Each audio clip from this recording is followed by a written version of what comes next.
Hey guys, let's keep going with these properties of exponents. We'll talk a little bit more about scientific notation also.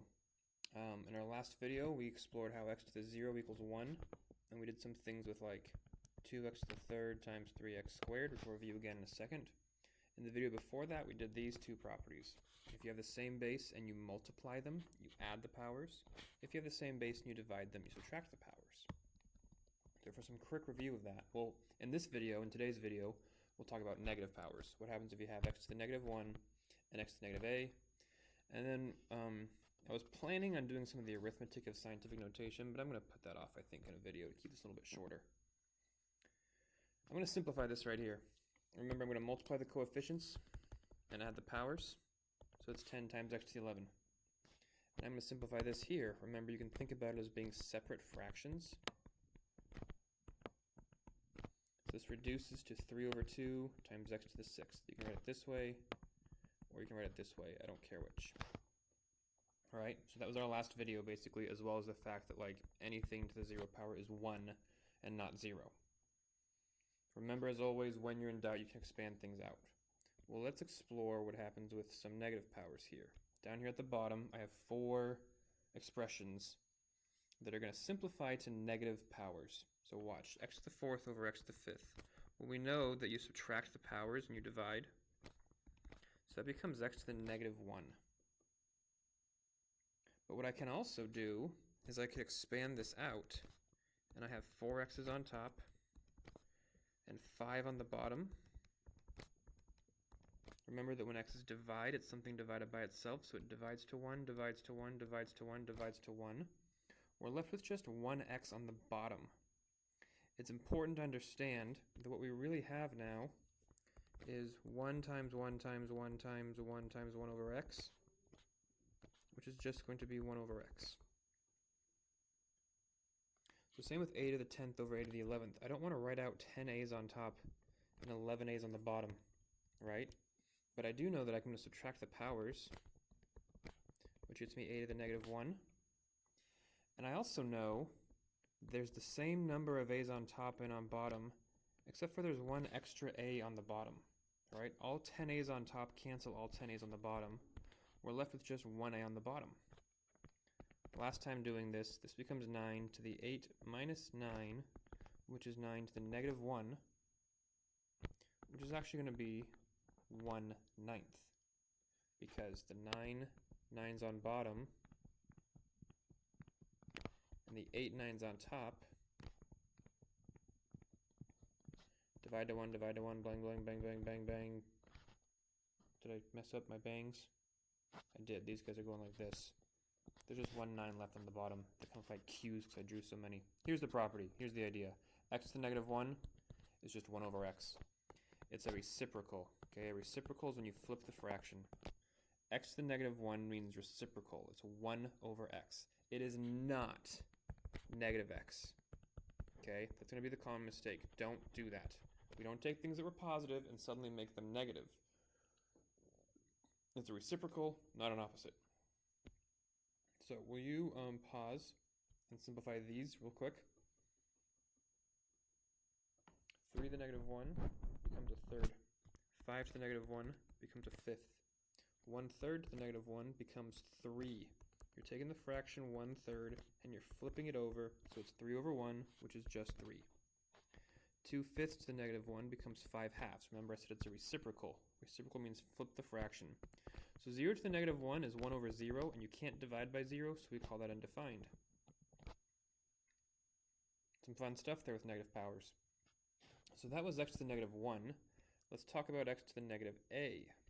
Okay, this next set of exercises will show us what is x to the negative a, meaning what if we have some number here, but that number is negative. Instead of just doing x to the negative 1, let's do x to the negative any whole number.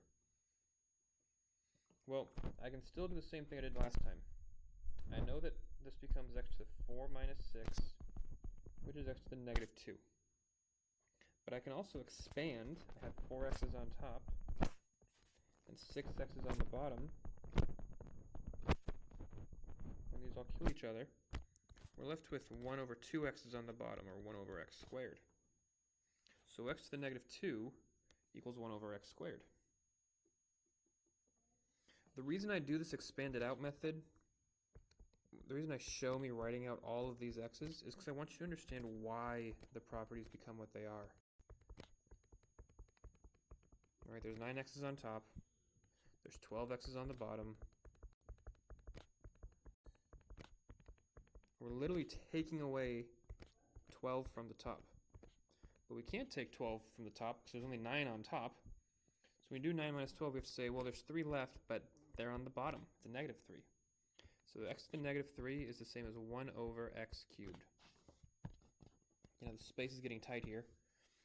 2 to the 6 over 2 to the 9th becomes 2 to the negative 3, which becomes 1 over 2 to the 3rd, right? 6 2's on top multiplying. 9 on the bottom.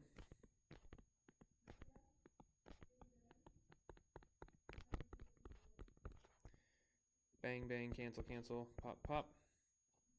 There's 3 2's left on the bottom. That's what this is, 3 2's left on the bottom. Well, if there's 3 2's left on the bottom, that's 8. 1 over 2 to the 3rd is just 8. This becomes 3 to the negative 2, which is 1 over 9, because 3 squared is 9. So 3 to the negative 2nd is 1 over 9. Not negative 9, but 1 over 9. Take a second and tell me, what is x to the negative a? Write that down, think about it, discuss it. What is x to the negative a? Pause, here I go.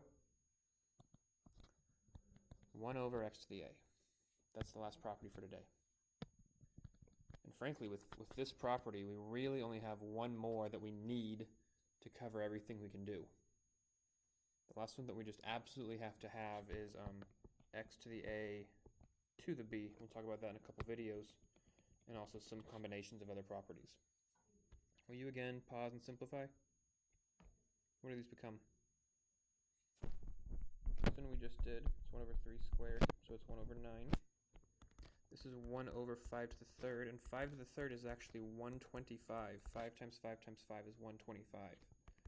This is 1 over x to the 4th. There's nothing more we can do there. This is 1 over 10 to the 6th, which is a 1 with 6 zeros. This is 1 over a to the 8th. Let's talk about this one for a second, okay? Multiplying and dividing with tens is really simple, right? Like if I was going to do, let's say like 48 times 10, we know we just add a 0 to make it 480. And 48 times 1,000 would add 3 zeros to become 48,000. If you're multiplying by 10, you're just adding zeros. Unless there's a decimal in it somewhere. 4.83 times 10 to the 5th. We know from our last video that moves the decimal 1, 2, 3, 4, 5 times to the right. So it's 483,000. Dividing by 10 is, instead of making things bigger, it makes them smaller. So I'm going to scroll down for a ways here. If I had like 6,000, I don't know, whatever this number is. That's 604,026. I divide it by 1,000. Well, that takes the decimal and moves it 3 times to the left. It's making the number smaller. It makes sense that we make the number smaller because we're dividing it by a big number. If you divide by a number bigger than 1, you get smaller. If you divide by a number less than 1, you get bigger. So, see, this is why 8.0 times 10 to the negative 15th in scientific notation is a really small number. Because 10 to the negative 15th is the same as 1 over 10 to the positive 15th. And 1 over 10 to the positive 15th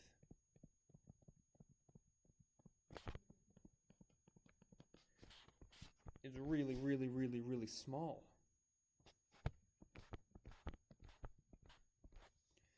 So if we were going to do 8.0 times 10 to the negative 15th, that means I'm doing 8.0 literally times this number, 10 to the negative 15th, which is the same as 8.0 times 1 divided by this number, which is 8.0 divided by, oh my goodness, this really, really big number.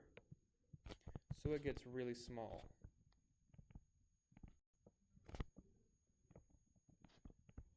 You end up dividing by a very big number to make it very small. So this is going to move the decimal 6 times to the right. This is going to move the decimal 6 times to the left. This makes it very small. This makes it very big because negative powers are reciprocals. They're making things smaller.